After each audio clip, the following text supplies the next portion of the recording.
booster shot. Thank you. The Honourable Member for Bergen, Les Etchemins-Lévis. Mr. Speaker, governing means making decisions. The lack of leadership has led to divisions within their own caucus even. We have to make efforts and sacrifices, but as it is time, like Dr. Tam has said, we have to reevaluate public health measures. Will the government decide to move forward, or will it continue to tread water with division and stigmatization? The Honourable Minister. Thank you, Mr. Speaker. And speaking of division, I think in Canada, most people are not divided. On the contrary, they're behind the importance of vaccination. They support it. 90% of people have been vaccinated fully, and 50% have received a booster.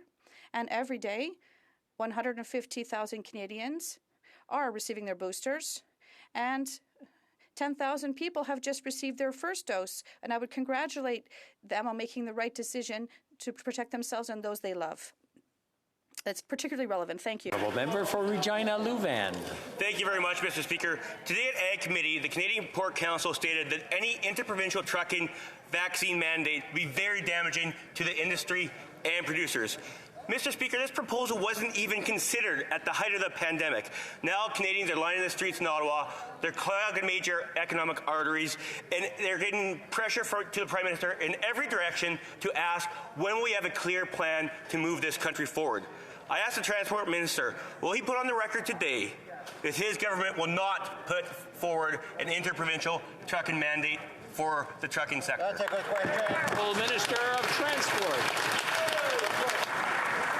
Speaker, I want to thank my colleague for his question, and let me put on record today and every day that our government will always follow the advice of our public health experts, will follow the advice of our doctors, and we will always do what is good for our...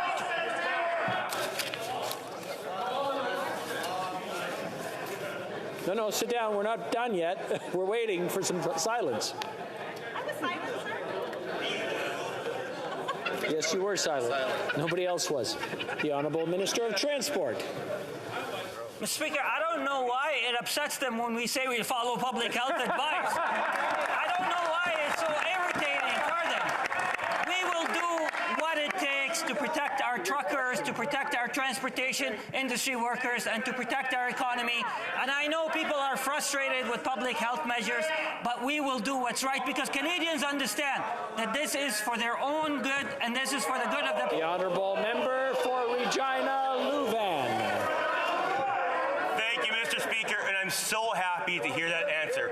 So I would ask him, what public health official is asking for an interprovincial trucking vaccine mandate for the truckers? What public health official is asking for more restrictions to be put in place? Exactly. What public health official is asking for more mandates and vaccine mandates across our country? So what I want to hear from him is, show me the scientific proof that this country can't move forward. Show me the data they're looking at where we can't reopen our provinces and businesses and let people get back to living their normal, everyday life in Canada.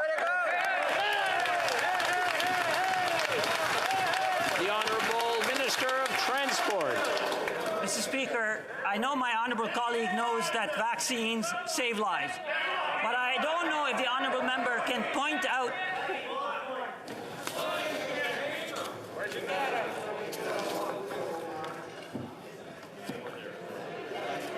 Okay, the Honourable Minister, right from the top, please, so we can hear your full answer. So I know that my honourable colleague knows that vaccines save lives. I also don't know if my honourable member can point out to a single doctor that can say the pandemic is over. I don't know if my honourable colleague can point to a single scientist that says the pandemic is over. We will do what it takes to protect the health and safety of Canadians. We will respond to the advice when we ease measures. We will ease measures when we know. But the one thing I can tell you, Mr. Speaker, an honest leadership tells Canadians that we don't know what the future holds, but we must remain prudent.